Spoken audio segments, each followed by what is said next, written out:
Hello everyone, welcome back to my YouTube channel BAMS education. आज हम discuss करने वाले हैं एक टॉपिक मर्म शारीर, जिसकी अपने आप में ही बहुत इम्पोर्टेंस है।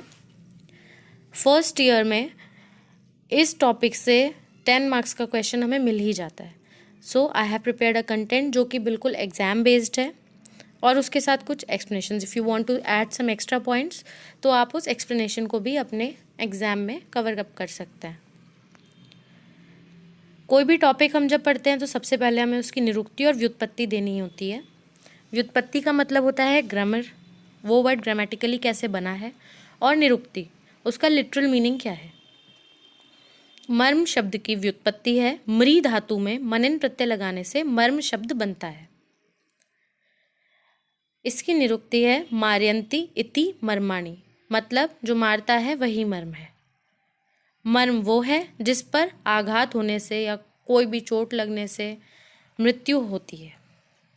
एंड मोर स्पेसिफिकली अगर हम कहें तो हो सकती है। कुछ मर्म ऐसे होते हैं कि जिन पर चोट लगने से तुरंत ही मृत्यु कर देते हैं, और कुछ ऐसे होते हैं कि वो अलग अलग टाइप के पेन्स भी करते हैं। इसकी डेफिनेशन है मर्माणि नाम मांसशिरा स्नायु अस्ति संधि सन्निपाता तेषु स्वभावत एव विशेषेण प्राणा तिष्ठन्ति। मर्म वो है जहाँ पर मांस, सिरा, स्नायु, अस्थि, संधि इन पांचों का सन्निपात होता है। यहाँ पर पांचों मिलते हैं।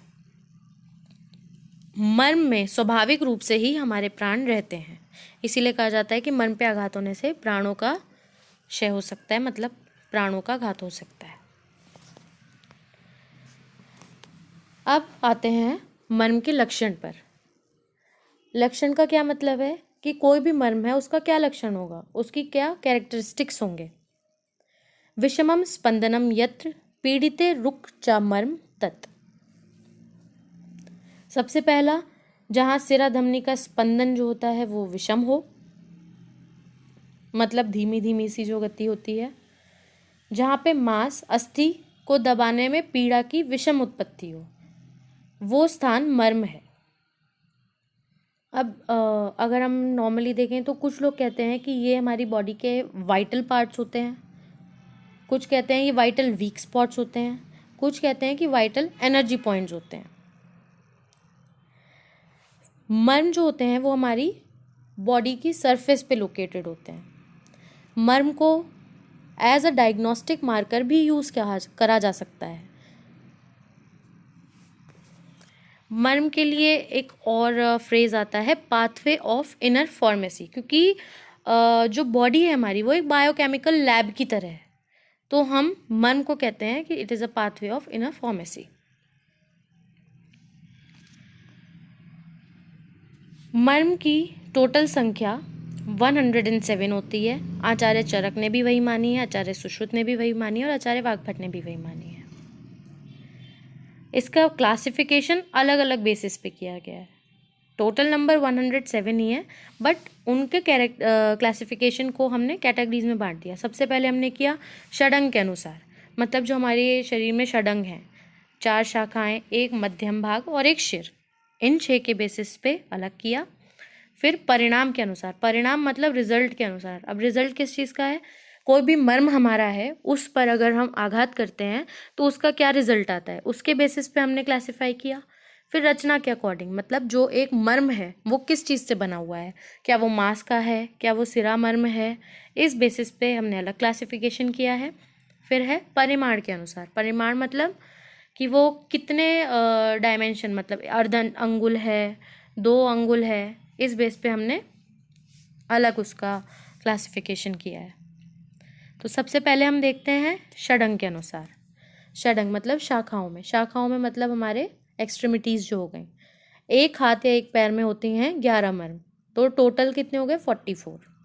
मध्य शरीर, मध्य शरीर को भी हमने 2 पार्ट्स में डिवाइड किया, front part and back part. तो फ्रंट में भी उधर है एब्डोमेन और उधर है चेस्ट, तो इनमें टोटल होती हैं 12, और बैक रीजन पृष्ठ में होती हैं 14, तो मध्य शरीर में पूरी हो गई 26।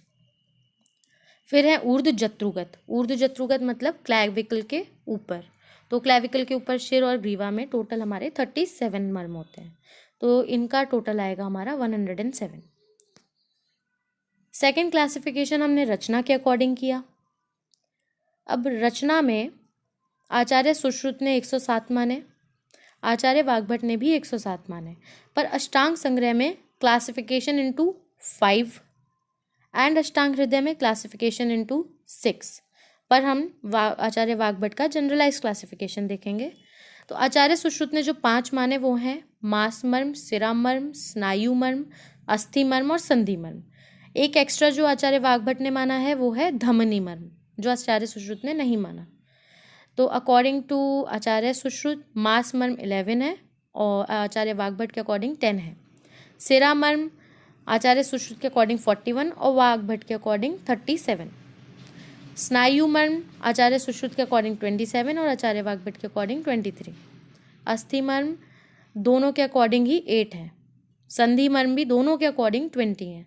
धमनी मर्म आचार्य सुश्रुत ने नहीं माना, पर आचार्य वाग्भट ने 9 माने, तो टोटल आ गया 107। नेक्स्ट है हमारा परिणाम के अनुसार, और ये बहुत ही इंपॉर्टेंट क्लासिफिकेशन है। कभी कभी ये अकेला भी 5 मार्क्स में पूछा जा सकता है। तो परिणाम के अकॉर्डिंग कुछ हमारे ऐसे मर्म थे जो कि चोट लगने पर कभी कभी तुरंत ही मरण कर देते हैं, कुछ टाइम के बाद करते हैं। तो उसी के बेसिस पे हमने ये क्लासिफिकेशन किया। सबसे पहला हमारा आता है सद्य प्राणहर मर्म। इनकी संख्या बताई गई 19। अच्छा, ये हमारे जितने भी मर्म हैं, इसमें एक इम्पॉर्टेंट पॉइंट है कि हमने माना है कि ये जो हमारे मर्म है ये महाभूत, मतलब इनमें भी पंच भौतिकत्व होता है। तो किन मर्मों में कौन सा महाभूत डोमिनेटिंग है वो उसको कैटेगराइज करेगा कि एक्चुअली वो कैसा होगा। मतलब फॉर एग्जाम्पल हम कह रहे हैं कि सद्य प्राणहर मर्म है, तो ये आग्नेय होता है, मतलब अग्नि महाभूत प्रधान होता है। इसका मारक काल हमने माना कि या तो इंसान की मृत्यु 1 सप्ताह में हो जाएगी या फिर तुरंत हो जाएगी। अब ऐसा क्यों है? क्योंकि अग्नि जो होती है, अगर कोई मर्म है, हम बोल रहे हैं कि वो अग्नि महाभूत का प्रधान है, तो जैसे ही उस पर आघात होगा शीघ्र ही, मतलब तुरंत ही अग्नि एकदम कम हो जाएगी, जिसकी वजह से तुरंत ही प्राणों का लॉस हो सकता है, मतलब कोई भी मर सकता है। सेकंड आते हैं कालांतर प्राणहर मर्म। इनकी नंबर है 33। इनमें सौम्य और आग्नेय दोनों गुण प्रधान होते हैं।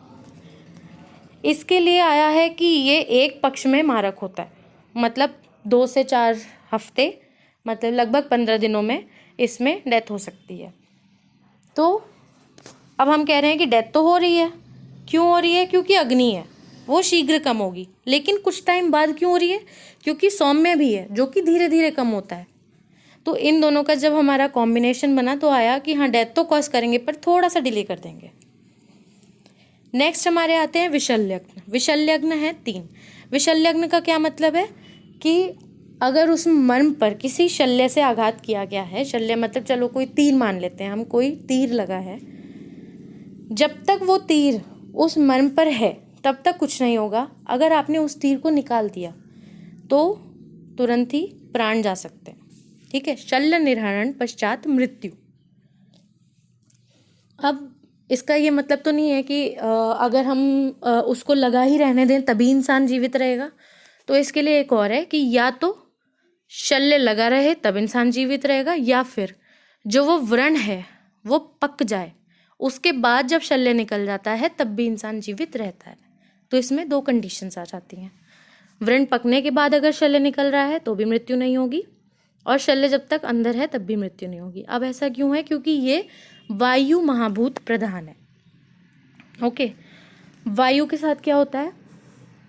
कोई एक मर्म है जहाँ पर वायु है, तो हम कहते हैं कि अगर शल्य वहाँ पे एंटर हुआ तो वो एकदम से उस वायु को प्रकोपित करेगा। जब तक वो अंदर है तब तक तो कोई बात नहीं, जैसे ही उस शल्य को निकाला गया वायु पूरी बाहर आई, ठीक है, जिसकी वजह से उसने मृत्यु कर दी। फिर हमारे आते हैं वैकल्यकर। वैकल्यकर 44 होते हैं। ये सौम्य गुण प्रधान होते हैं। ठीक है, अब सोम जो होता है वो स्थिर होता है, और स्थिर होने के कारण और दूसरा सौम्य भी है। इन दोनों की वजह से ये जो होता है प्राणों में अवलंबन करता है, ठीक है, अवलंबन करता है। इसका मतलब कि वो प्राण हरेगा नहीं, एक तुल्यता या कोई विकृति उत्पन्न कर देगा, मतलब विकलता कर देगा कोई ना कोई। नेक्स्ट आते हैं हमारे रुजाकर, जो कि 8 होते हैं। अब इसमें महाभूत है आग्नेय और वायव्य। इसमें वेदना निरंतर होती है, मतलब यहाँ पर देखो डेथ नहीं होगी, लेकिन प्राणी को वायु महाभूत प्रधान होने की वजह से वेदनाएं निरंतर होती रहेंगी, मतलब अलग और अलग अलग प्रकार की वेदनाएं होंगी, ठीक है। तो हम ये कह सकते हैं कि लास्ट के जो 3 हैं उसमें मृत्यु नहीं भी होती, लेकिन फर्स्ट जो 2 हैं उनमें मृत्यु कंफर्म होती है। ओके, अब एग्ज़ाम में आप कुछ एग्जाम्पल्स भी इनके याद कर सकते हो।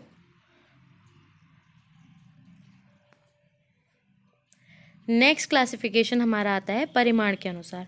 तो परिमाण के अनुसार क्या क्या हो सकते हैं? अर्धअंगुल प्रमाण में है, या एक अंगुल प्रमाण का है, या द्विअंगुल प्रमाण का है, त्रिअंगुल प्रमाण का और चतुरंगुल प्रमाण का, ठीक है। ये 5 प्रमाण के अकॉर्डिंग आते हैं। एग्जाम्पल में आप 1-1, 2-2 लिख सकते हो। जैसे एक अंगुल में आप दे सकते हो कि उर्वी होता है, कूट सिर होता है। 2 अंगुल में आप दे सकते हो स्तन मूल गुल्फ होता है। इसी तरीके से आप 1-1 एग्जाम्पल याद कर सकते हो। It will be enough for the exams.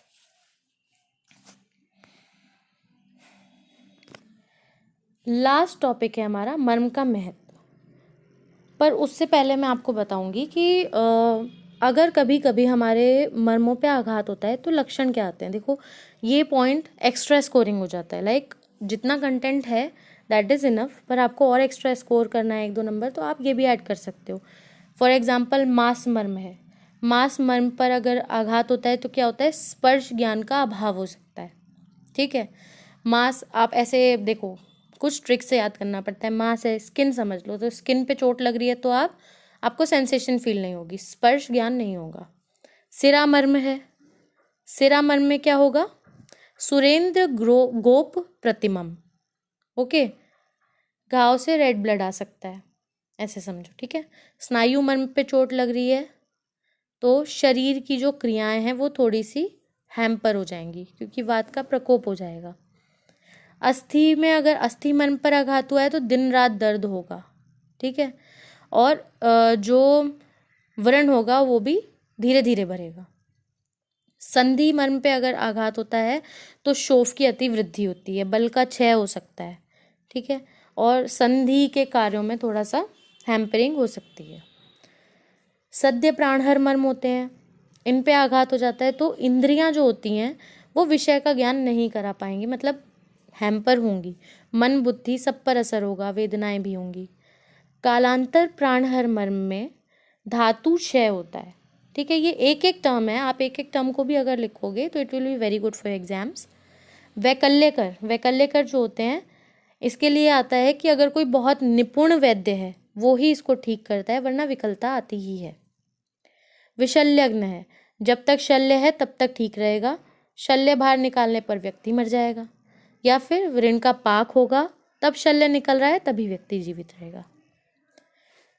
Last है रुजाकर, उसमें बहुत ही प्रकार की वेदनाएं हैं, और अगर कुचिकित्सा की गई तो उससे विकलता भी आ सकती है। नेक्स्ट पॉइंट हमारा ये भी है कि अगर सद्य प्राणहर मर्म है, सद्य प्राणहर मर्म पे आघात नहीं हुआ लेकिन सद्य प्राणहर मर्म के समीप आघात हुआ है, मतलब उसके पास आघात हुआ है, तो क्या होगा? तो उस कंडीशन में वो सद्य प्राणहर कालांतर प्राणहर मर्म की तरह एक्ट करेगा, ठीक है। और वाइस वर्सा, कालांतर प्राणहर के समीप हुआ है तो वो वैकल्यकर की तरह एक्ट करेगा, ठीक है। ये भी एक इम्पॉर्टेंट पॉइंट हम इसमें ऐड कर सकते हैं।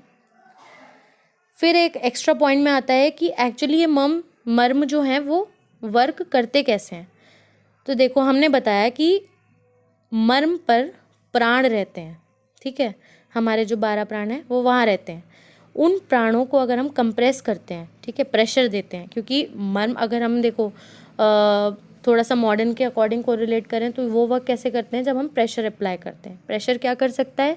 कैपिलरीज को डिस्प्लेस कर सकता है, वेन्यूल्स को एम्प्टी करता है, या वेन्यूल और कैपिलरी सर्कुलेशन को इम्प्रूव करता है। ये इसकी क्या बोलना चाहिए हमें, ये इसका way of function, mode of action है कि ये इस तरीके से वर्क करता है।